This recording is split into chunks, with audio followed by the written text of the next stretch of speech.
গেল রাতে সারা পৃথিবীর মূল আকর্ষণ ছিল যে তারা এমবাপ্পে ভার্সাস হালান্ড এই লড়াইটা দেখতে চায়। তো নরওয়ে এই জায়গাটায় খুব হতাশ করলো, মাঠে যতটা হতাশ করলো তার চেয়ে বেশি হতাশ করলো যে তারা হালান্ড সহ প্রায় পুরো স্টার্টার ইলেভেনের বেঞ্চে বসায় দিল। এটা কৌশলগত কারণে তাদের জন্য ঠিক আছে, তারা ফ্রান্সের বিপক্ষে অযথা শক্তি নষ্ট করতে চায় নাই। এই ম্যাচে যা হওয়ার হবে, তারা রাউন্ড অফ 32-তে বুঝবে যে তাদের বেস্ট শক্তিটা কিভাবে দিবে। যাই হোক, এটা তাদের কৌশলগত ব্যাপার, সেই কৌশলগত ব্যাপারে আমরা হালান্ডকে মাঠে দেখলাম না। ফলে হালান্ড এমবাপ্পের লড়াইটা হলো না। এমবাপ্পে দুর্দান্ত খেললেন, মানে কি, স্কোর শিটে তো তার নাম নাই, গোল তো দেখতেছেন না। দুইটা অ্যাসিস্ট করলো, সেই অ্যাসিস্ট দুইটা কাকে করলো? উসমান দেমবেলেকে। দেখেন, আগের ম্যাচ পর্যন্ত এমবাপ্পে একাই মনে হচ্ছে সব গোল করে যাবে।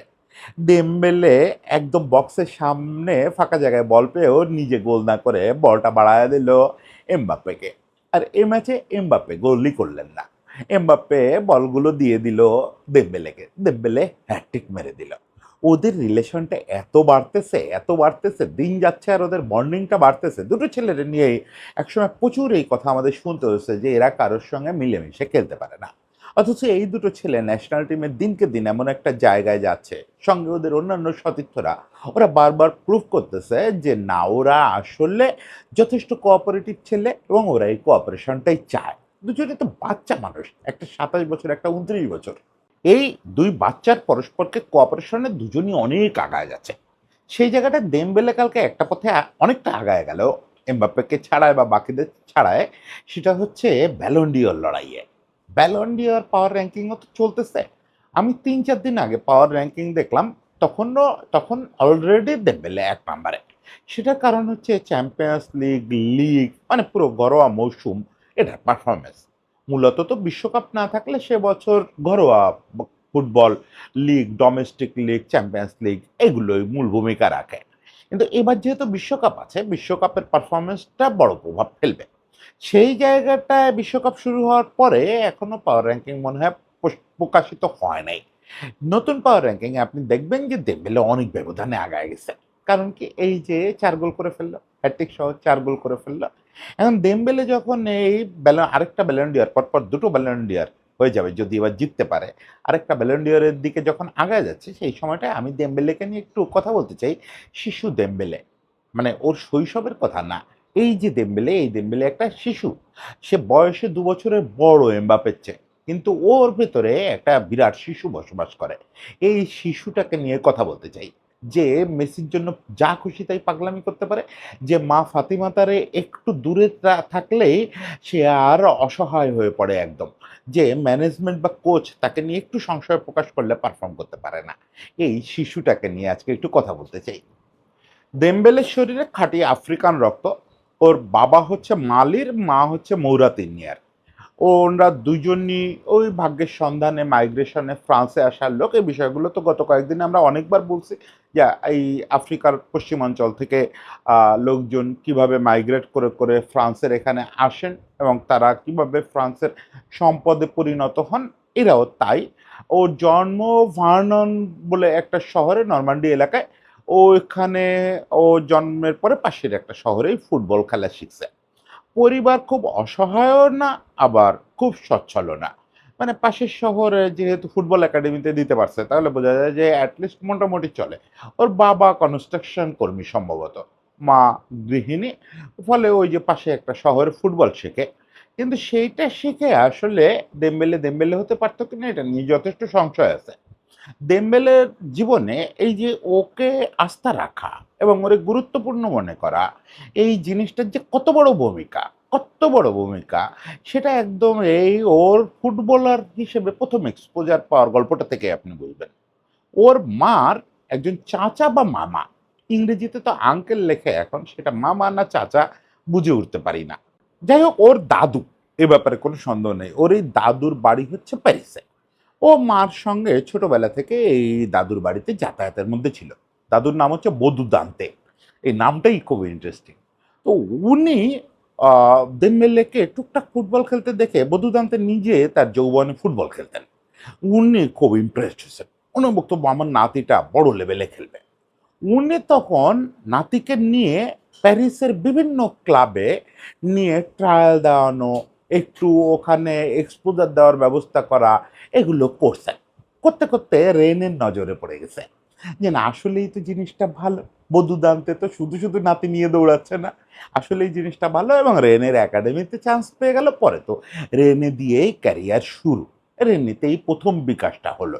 মানে এখানে দেখেন বধূদা আনতে তার উপরে প্রচন্ড আস্থা রাখলেন, মানে দাদু, ওই প্রচন্ড আস্থা। আর মা ফাতিমাতা তো আছেনই। মা ফাতিমাতার সঙ্গে ওর সম্পর্ক নিয়ে আমার আলাদা একটা কন্টেন্ট আছে, সেটা শুনলে বিস্তারিত বোঝা যাবে যে ও কতটা এই যে পাখির ডানার নিচে থাকতে পছন্দ করে। এবং মা ফাতিমাতার কাছে ওই ছেলেটা দেম্বেলে হচ্ছে আসলেই পাখির বাচ্চা, তাকে উনি সবসময় ডানার নিচে রাখেন। তো সারাটা জীবন তো ওই ডানার নিচে থাকছে, সঙ্গে দাদুর উৎসাহ যখন পাইছে, দাদুর আস্থা যখন পাইছে, সে তার সেরাটা দেখাইছে, রেনেতে জয়েন করছে। ওদিকে প্যারিসের ক্লাব, প্যারিসে মা আছে, মা সঙ্গে চলে আসছেন, দাদুর উৎসাহ আছে। রেনে ক্লাবের লোকজন বলতেছে যে দেমবেলে আমাদের একটা বিস্ময় বালক, ওর কোনো সমস্যা নেই। দেখেন পৃথিবীতে কিছু মানুষ আছে যারা ইগো দিয়ে আমি সেরা এটা ভেবে দৌড়ায় না, তাদের আসলে একটু ওই ইমোশনাল সাপোর্টটা লাগে। বাসায়, কাজের ক্ষেত্রে, সতীর্থরা, কোচ সবাই একটু বলবে, মাথায় হাত রাখবে যে ইউ আর দ্য বেস্ট। এই জিনিসটা এদের সত্যি সত্যি বেস্ট করে তোলে। আমার খুব ধারণা ওর জীবন সম্পর্কে পড়তে গিয়ে দেম্বেলে হচ্ছে ওই ক্যাটাগরির ছেলে, যাকে আসলে একটা সিকিউরড পরিবেশ দেওয়া লাগে। সিকিউরড পরিবেশ মানে যে তোমাকে কেউ কিছু বলবেন না, ওই সিকিউরিটি না। এটা হচ্ছে ডানার নিচে রাখা, যে তুমি বেস্ট, এই ছায়ায় তুমি থাকো। ও যতদিন এটা থাকছে ওর কিন্তু সমস্যা হয়নি। ও এখান থেকে গেল বরুসিয়ায়। বরুসিয়ায় দুটো ব্যাপার ওরে খুব আরো হেল্প করলো। সেটা হচ্ছে টমাস টুকেল হচ্ছেন তখন বরুসিয়ার কোচ। টমাস টুকেল মানুষটাই হচ্ছে ওরকম যে কাও একটা বাচ্চা আসলে, নতুন একটা ছেলে আসছে, এটা 2016-17 কথা, তখন তো আরো বাচ্চা, আজ থেকে 10 বছর পেছনে যান, তখন ওর বয়স কত তাহলে 18-19 এরকম। তো টমাস টুকেল আক্ষরিক অর্থেই ওরে ডানার নিচে নিয়ে নিছেন যে বাবা তুমি আসছো, তুমি তোমার মন মতো খেলো। এবং টুকেল ওরে যে স্বাধীনতাটা দিতেন, তোমার ইচ্ছা হলে তুমি ডিফেন্সে খেলো না রে বাবা, তুমি শুধু তোমার বেস্টটা খেলো, মিডফিল্ডে খেলো, উইংয়ে খেলো, ফরওয়ার্ডে খেলো, ফার্স্ট নাইন হইতে চাও হও। আর হচ্ছে ওই সময় বরুসিয়ার ইয়েতে ড্রেসিং রুমে কয়েকজন সিনিয়র খেলোয়াড় ছিল, বেশ করে আইয়ুবও বোধহয় ছিলেন ওই সময়। আইয়ুবুর সঙ্গে ওর রীতিমতো একটু অসমবয়সী দারুণ বন্ধুত্ব তৈরি হয়ে গেল। মানে আইয়ুবু ওকে ওই জার্মানির বিভিন্ন জায়গায় নিয়ে যাওয়া, বেড়ানো, বিভিন্ন কালচার দেখানো, ও একটা দারুণ পারিবারিক পরিবেশই ওখানে ছিল। ফলে পারফরমেন্সে কোনো সমস্যা হয় না, দুর্দান্ত পারফর্ম করতেছিল বরুসিয়ার হয়ে। এই সময়টায় নেইমারের বদলে হিসাবে তাকে বিশ্বের দ্বিতীয় সর্বোচ্চ ট্রান্সফার ফি দিয়ে বার্সেলোনা নিয়ে আসলো। এখন বার্সেলোনাতে তো আমরা ক্লাসিক বার্সেলোনা বলতে যা বুঝি, তাতে তো বার্সেলোনাতে এই পরিবেশটা আরো বেশি থাকার কথা। যে বার্সেলোনাতে একটা বাচ্চা আসছে, সেই বাচ্চাটা যে ওই সিকিউরড পরিবেশ খোঁজে, আস্থার কথা খোঁজে, এটা তো বার্সেলোনার চেয়ে পৃথিবীতে কোথাও বেশি পাওয়া যায় না। কিন্তু না, ওইটাই বার্সেলোনার জন্য একটা দুর্ভাগ্যজনক অধ্যায় শুরু হয়েছে তখন। বার্সেলোনার প্রেসিডেন্ট থেকে শুরু করে কোচ, ম্যানেজমেন্ট সবাই আসলে পুরো টিমটার উপরেই আস্থা হারায় ফেলছে। টিমটার সঙ্গে ম্যানেজমেন্টের মারাত্মক দূরত্ব, ম্যানেজমেন্ট মিডিয়াতে গসিপ ছড়াচ্ছে, উল্টোপাল্টা কথা বলতেছে অফিসিয়ালরা, একটা অস্থির পরিবেশ। আপনারা নিশ্চয়ই সেই সময়টা মনে করতে পারেন যে ভালভার্দে তখন কোচ, এই ছেলেটা যখন বার্সেলোনা আসলো, আসার পরে ও দেখলো যে ও আসছে এখানে মেসির স্বপ্নে। ও বহুবার বলছে যে ওর বার্সেলোনায় আসার একমাত্র কারণ ছিল মেসির কাছাকাছি থাকতে চায়। ওর ছোটবেলা থেকে একটা স্বপ্নের নায়ক হচ্ছে মেসি, এবং সেটা নিয়ে যে ও কি পাগলামিটা করতে পারে সেটা বলতেছি। ও ওই মেসির টানে আসছে, ও বলে কয়ে ওর লকারটা মেসির ঠিক পাশের লকারটা বানাইছে, মানে ও যাতে মেসির ঠিক পাশের লকারে বসতে পারে। এখানে ওই শরীরে ভাগ্য খুব হেল্প করছে, কারণ নেইমার ছেড়ে গেছে, নেইমারের ফাঁকা লকারটা ইউজ করতো ও। কিন্তু ভালভার্দের ওই টাইমটা, ইনফ্যাক্ট ভালভার্দেরও আগে থেকে ওই টাটা মার্টিনোর সময় থেকেই আসলে শুরু হয়েছে। তারপর থেকে একে একে সিনিয়ররা টিম ছেড়ে চলে যাচ্ছে, জাবি নাই, ইনিয়েস্তা নাই, পুয়োল নাই, টিমটা মেসি আর বুস্কেটসের টানতে হচ্ছে। নেইমার চলে যাওয়ার পরে এখানে আর কিচ্ছু নাই আসলে, এই টিমের কাছে রেজাল্ট আসতেছে না, ম্যানেজমেন্ট উল্টাপাল্টা কথা বলতেছে। এরকম একটা অবস্থায় এই কিড যে কিনা খোঁজে পরিবার, সে গিয়ে পড়ছে একটা ঝঞ্ঝা বিক্ষুব্ধ জায়গায়। সে বুঝে উঠতেছে না what to do. Say locker রুমে খুব ভালো একজন গার্জিয়ান পাচ্ছে, যে তাকে জীবন শিখাচ্ছে, জীবনের নানা দিক বুঝাচ্ছে, রীতিমতো বাচ্চাটার মতো করে আদর করতেছে। কিন্তু এই পরিবেশ তো সে একা বদলাইতে পারবে না। লিওনেল মেসি একা তো এই পরিবেশ বদলাইতে পারবে না। মূল সাফারিংসটা তো আসতেছে হচ্ছে ম্যানেজমেন্টের কাছ থেকে। মূল সাফারিংটা তো আসতেছে অফিসিয়ালদের কাছ থেকে। সেই সাফারিংসটা কি? ও এখানে আসার পরে দুর্ভাগ্য একটা রোল প্লে করলো। অনেকে আবার মনে করেন যে ওর এই মানসিক অবসাদের কারণেই ওর ইনজুরি বাড়া শুরু করলো। ২ দিন বাদে, বাদে ইনজুরিতে পড়তো। ১ সপ্তাহ খেললে ২ সপ্তাহ মাঠের বাইরে থাকতো। এগুলো নিয়ে পত্রিকায় রোজ গসিপ হচ্ছে এবং সেই গসিপগুলো উস্কে দিচ্ছেন ক্লাব অফিসিয়ালরাই। তারা এই পত্রিকায় বলতেছেন যে ওর লাইফস্টাইল খারাপ, ও রাতে ঘুমায় না, ও একটা কেয়ারলেস ছেলে, নিজের যত্ন নিতে পারে না। এটা দেমবেলে সম্পর্কে কোনো স্বাভাবিক বিচার না। হ্যাঁ, দেমবেলে নিজেও পরে ইন্টারভিউতে বলছে যে ওই সময় পর্যন্ত ও আসলে নিজের যত্ন নেওয়াটা অত ভালো বুঝতো না। রাতে যে ভালো একটা ঘুম দেওয়ার দরকার সেটা বুঝতো না। এমন না যে ও পার্টি লাইফ করে বেড়াচ্ছে, রাতে হয়তো ঘুমাচ্ছে না, গেম খেলতেছে বসে। ওটা ওকে মেসি ততদিনে অলরেডি বুঝায় ফেলছে এবং সে ব্যাপারে সে খুব কৃতিত্ব দেয় যে আমার সমালোচনা করতে হতো না। আমাকে লিও বুঝায় ওই লাইফটা বুঝায় ফেলছে, আমি নতুন লাইফে ঢুকে পড়ছি। কিন্তু এই সমালোচনা আমাকে তখনও শুনতে হচ্ছে। ও এটা তো আসলে তাকে আহত করার কথা। আমরা অনুমান করতে পারি যে এই তীব্র সমালোচনা এই ছেলেটারে একদম পুকড়ে দিল। হ্যাঁ, ২০১৭-তে আসছে। ২০২১-২২ পর্যন্ত থাকছে এখানে সে। এই সময়কালে ছেলেটা কখনো তেমন শান্তি নিয়ে খেলতে পারেনি। শুধু ইনজুরি, মানসিক অবসাদ, ইনজুরি, মানসিক অবসাদ। যদিও এখনো প্রকাশ্য না যে আসলে ওর মানসিক অবসাদটা কি প্রপার ট্রিটমেন্ট নিতে হয়েছে কিনা। তবে মিডিয়া অনুমান করে যে ওই সময় তার মাঝে, মাঝে যেহেতু ওই বার্সেলোনা কর্তৃপক্ষই বলল যে তার যে ফিজিক্যাল পুনর্বাসন চলতেছে এটা প্যারিসে হোক, তাহলে সে ফ্যামিলির কাছাকাছি থাকতে পারবে। এটা সম্ভবত তার একটু মেন্টাল পুনর্বাসনও করা লাগছে, তার কাউন্সেলিং-টেলিং করা লাগছে ওই সময়টায়। এর মধ্যে পুনর্বাসন শেষ করে কোম্যানের সময় একটু ফিরল, মেসিকে কিছুটা মাঠে পেল, আবার ইনজুরিতে পড়লো, মেসি চলে গেল। এই জায়গাটায় যেটা একটা বড় ব্যাপার ঘটলো সেটা হচ্ছে ওর অনেকেই মনে করে যে ও আত্মবিশ্বাসটা ফিরে পাইছে এনরিকের হাতে আসার পরে। না, ওর আত্মবিশ্বাসের শুরু কিন্তু জাভির হাতে। এই জিনিসটা জাভিকে একটু কৃতিত্ব দিতে হবে। জাভি উঠতে বসতে প্রতিদিন মনে হয় সকালে একবার বিকালে একবার প্রেসে বলতেন যে আমার সবচেয়ে বড় অ্যাসেট হচ্ছে দেম্বেলে। দেম্বেলের মতো শৃঙ্খলাপরায়ণ, দেম্বেলের মতো সুন্দর পারফর্মার আর নাই। এবং এই যে দেখেন প্রশংসাটা মাঠে অনুবাদ হওয়া শুরু করলো। জাভির সময়টায় কিন্তু হয়তো গোল নাম্বারে আপনার বিরাট কিছু মনে হবে না, কিন্তু অনেকটা ফার্স্ট নাইন খেলছে। দেম্বেলে ওই সময় সুন্দর পারফরম্যান্স দিচ্ছে। তবে আসল জাদুটা করলেন লুই এনরিকে। এনরিকে এই ছেলেটাকে হাতে পাওয়ার পরে ওকে সর্বোচ্চ স্বাধীনতা দিলেন। এনরিকে আক্ষরিক অর্থেই তার ওই ছোট্ট মেসিকে যেভাবে ট্রিট করছেন, ওকেও সেইভাবে ট্রিট করছেন। তুমি উইঙ্গার, তুমি চাইলে ফলস নাইন খেলতে পারো, চাইলে স্ট্রাইকার হিসাবে খেলতে পারো। তুমি স্বাধীনভাবে ফ্রি স্পেসে খেলবা এবং তুমি হচ্ছে আমার সেরা সম্পদ। এনরিকে সবাইকেই বলেন তুমি আমার সেরা সম্পদ। ওকেও বলছেন। ওকে ওই জিনিসটা একটা অসাধারণ কনফিডেন্স দিচ্ছে এবং তার রেজাল্ট আপনি দেখেন। পরপর ২ টো সিজনে টিমকে চ্যাম্পিয়ন্স লিগ জেতানো। যে পিএসজি একদিন চ্যাম্পিয়ন্স লিগ জেতার কথা কল্পনা করতো না, পরে এসে হতাশায় ভুগতো, সেই পিএসজিকে পরপর ২ টো চ্যাম্পিয়ন্স লিগ জেতানো। অবশ্যই ডাগআউটে বসা ওই শোকাহত বৃদ্ধ, ওই লোকটার ভূমিকা সবচেয়ে বেশি। কিন্তু দেমবেলেদের মাঠের ভূমিকা, দেমবেলে আশরাফ হাকিমিদের মাঠের ভূমিকা তো অস্বীকার করার কোনো উপায় নাই। দেমবেলে সেখানে মহানায়ক। অলরেডি সেটার পুরস্কার সে পাইছে, ব্যালন ডি'র পাইছে। আবার ব্যালন ডি'রের রেসে চলে আসছে।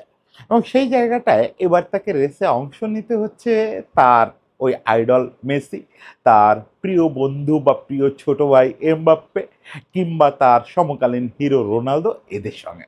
কারণ এবার আসলে বিশ্বকাপ অনেকটা ডিসাইড করে দেবে যে ব্যালন ডি'র কে পাবে। ব্যালন ডি'রের রেসে আপনি যদি বিশ্বকাপ না হতো, শুরুতেই যেটা বলছি বিশ্বকাপের বছর না হতো, তাহলে দেমবেলে যথেষ্ট আগায় ছিল।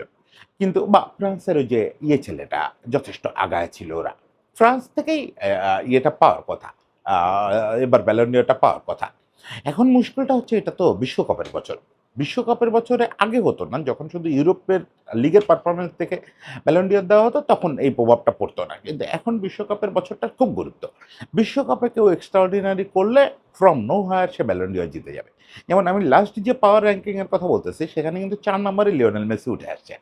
সেটা শুধুমাত্র ওটা বিশ্বকাপ বাছাই পর্বের পারফরমেন্সের কারণেই। বিশ্বকাপ শুরু হওয়ার পরে আপনি দেখবেন এইবারের পাওয়ার র্যাঙ্কিং পুরা উল্টাপাল্টা হয়ে গেছে। হয়তো দেম্বেলে একেই থাকবে, যেহেতু তার সঙ্গে ওই লিগের পারফরমেন্সটা যোগ হবে, আর এই যে হ্যাটট্রিকটা পেয়ে গেল, এটা তাকে একেই রেখে দিবে। এরপরে দেখবেন মেসি চলে আসে, এমবাপ্পে চলে আসে, রোনালদো আরেকটা ম্যাচ ভালো করলে সেও চলে আসবে। মানে এবার লড়াইটা আবার অন্য জগতে চলে যাবে। ওই শুধু এমবাপ্পে আর থাকবে হচ্ছে, দেম্বেলে থাকবে হচ্ছে ইউরোপিয়ান ফুটবলার, কিন্তু মেসি রোনালদো আবার ব্যালন ডি অরের লড়াইতে চলে আসতে পারে এবার, যদি এই বয়সে মেসি রোনালদো অতিমানবিক পারফরমেন্সটা ধরে রাখে বিশ্বকাপে, তাহলে সেটা হওয়া সম্ভব। হলে আমার মনে হয় দেম্বেলের চেয়ে খুশি কেউ হবে না। অন্তত লিওনেল মেসির হাতে যদি আরেকবার ব্যালন ডি অর ওঠে, 9 নাম্বার ব্যালন ডি অরটা নিয়ে যদি লিওনেল মেসি ছবি তোলে, ও যদি টপ 3-তে নাও যেতে পারে, তাও দেম্বেলে সবার আগে গিয়ে দর্শক সারিতে বসে থাকবে। ওর মেসি অবসেশনটা আবার আরেক ব্যাপার। মেসির নিয়ে সে যে পাগলামিটা করে, এটা তো মানে আমি বিভিন্ন সময় বলছি, ও ছোটবেলা থেকে ওর ফুটবল আইডল হচ্ছে মেসি। সেই ফুটবল আইডলকে ও যখন প্রথম কাছে পেল, তারপর থেকে ও মেসিরে একটা কালেকশনের ইস্যু বানায় ফেলছে। ও একটা মেসির নামে ডেডিকেটেড একটা বিরাট রুম করছে। রুম জুড়ে শুধু মেসির নানা রকম কিট, মেসির ব্যবহৃত নানা রকম জিনিস। এই জিনিসটা প্রথম প্রকাশ্যে আসে হচ্ছে গত বছর ক্লাব ওয়ার্ল্ড কাপের সময়। ক্লাব ওয়ার্ল্ড কাপের সময় ও সবসময় মেসির জার্সি নিতে থাকে। প্রত্যেক ম্যাচে একাধিক ওন সেট থাকে তো, যেগুলো যখন সতীর্থ ছিল, ওই অন্য কারোর সঙ্গে বদলাইছে পরে থাকাটা, ফার্স্ট হাফে যেটা পড়ছিল ওটা আমারে দাও, ও লকার রুমে গিয়েই আগে ওইটা নিয়ে নেবে। কিন্তু এই ক্লাব বিশ্বকাপে যখন মুখোমুখি হলো পিএসজির সঙ্গে, ও ম্যাচ শেষে গিয়ে বলছে যে লিও তোমার জার্সি কিট সব কিছু দাও। তো মেসি বলছে যে এই পড়াটা তো তোমাদের পেজির আরেকটা ছেলে বুকিং দিয়ে রাখছে, ওরে দিতে হবে। সে খুব আহত হয়েছে যে তুমি জানো না আমি খেললে আমার তোমার লাগ, তো বললে আছে তো, ফার্স্ট হাফের সেটটা পুরোটা আছে তো লকার রুমে, তুমি আসো আমি ওরে দিয়ে আসতেছি চলো। গেছে লকার রুমে গিয়ে ওই খুলে দিছে, মেসি খুলে দেওয়ার পরে ও এখান থেকে বাঁচতেছে। ওই জার্সি নিছে, শর্টস নিছে, শু নিছে, একজোড়া শু নিছে। এখন সক্স খুঁজে পাচ্ছে না, মোজা খুঁজে পাচ্ছেন না। তো বলতেছে লিও তোমার সক্স কই? ও বলতেছে দেখো ওপরে আছে আনইউজড। ও না আনইউজড না, আজকে পরশু এই ম্যাচে ফার্স্ট হাফে ওইটা কই? তখন ওইটা খুঁজতেছে, পাশে সুয়ারেজ তাকায় আছে। সুয়ারেজ তাকায় থেকে সুয়ারেজ বলতেছে যে উসমান তুমি আসলে কি করো এত কিছু নিয়ে? আমি তোমারে এ পর্যন্ত দেখি নাই যে লিওনেল মেসির কোনো একটা সেট তোমার বাকি আছে। ইন্টার মিয়ামিরে তো সবগুলা সেট একবার করে নিছো তুমি। বার্সাটা নিছো, আর্জেন্টিনারটা কতবার নিলা, এগুলা এত সেট তোমার লাগে কেন? সব তো কালেকশন হয়ে গেছে। তা বললে না ওইভাবে তুমি দেখবা না, তুমি দেখবা হচ্ছে যে প্রত্যেকটা ডিজাইন প্রত্যেক সিজনে লিও যেটা স্পর্শ করছে ওই জিনিসটা আমার কাছে আছে কিনা। এখন আমি তো পিছায় গিয়ে ওর ওই ছোটবেলাটা কালেক্ট করতে পারি না, তাও আমি বিভিন্ন জায়গা থেকে অনেক কালেকশন করছি। বিভিন্ন জনের কাছ থেকে পুরনো পুরনো সুভেনির কালেকশন করছি, যে লিওর অমুক সিজনের একটা জার্সি পাইছি, ওটা আমি কালেকশন করছি। সুয়ারেজ বলতেছে তুমি এগুলো দিয়ে কি করবা? বলে একটা পার্সোনাল মিউজিয়াম বানাবো, অলরেডি একটা ডেডিকেটেড রুম করে রাখছে, ওখানে শুধু লিও মেসির জিনিস। তোমাদের কাছ থেকে যা নেই এটাই এটা আলাদা রাখি, কিন্তু শুধু একটা রুম জুড়ে হচ্ছে লিওনেল মেসির কাছ থেকে যত জিনিস নেই, তার সঙ্গে যেখানে খেলি প্রতিপক্ষ একসঙ্গে যা যা পাই সব আলাদা রাখি। এটা একটা মিউজিয়াম করব, আমার ইচ্ছা আছে। এমনিতেই ফুটবল কালেকশন দিয়ে একটা রুম করার, ওইটার একটা মানে পুরো এন্ড আলাদা করে একটা মেসি কর্নার থাকবে। এইভাবে আমি প্ল্যান করতেছি, আমার আইডল আলাদা করে থাকবে। ফলে মেসি যদি কোনো কারণে ব্যালন ডি অর জিতে যায়, তারে টপকায়, তাহলে সবচেয়ে খুশি লোক সে হবে। কিন্তু লিওনেল মেসিও নিশ্চয়ই সবচেয়ে খুশি হবে তার এই ভাব শিষ্যকে যদি এবার আবার ব্যালন ডি অরটা জিততে দেখে। সেই মেসি রোনালদোদের পরে তো আর কেউ টানা দুটো ব্যালন ডি অর জেতেন নাই। ফলে এই সময়ে এসে ওই জায়গাটা পূরণের জন্য এমবাপ্পে বা ডেম্বেলেরা যে উঠে আসতেছে, এটা তো মেসিদের জন্য একটা সুখবর, একটা প্রাপ্তি। আমাদের জন্য সবচেয়ে বড় কথা হচ্ছে যে পৃথিবীতে এই জাতীয় ক্যারেক্টার আমরা তো সাধারণত স্পোর্টসম্যানদের অহং, স্পোর্টসম্যানদের ইগো এবং স্পোর্টসম্যানদের সেলফ মেড বলে দেখতে আগ্রহী। কিন্তু ওখানে যে একটা পরিবার লাগে, ওখানে যে একটা নিরাপত্তা বোধ লাগে, এই জাতীয় ক্যারেক্টার যখন সফল হয় না, তখন আমরা বলতে পারি যে স্পোর্টস ইটসেলফ একটা ফ্যামিলি। এটা শুধু হিস্ট্রির কথা বলে, শুধু পলিটিক্সের কথা বলে তা না। এখানে ফ্যামিলি রিলেশনেরও কথা বলে। সেই ফ্যামিলি রিলেশনের একটা আদর্শ রূপ হচ্ছে উসমান দেম্বেলে।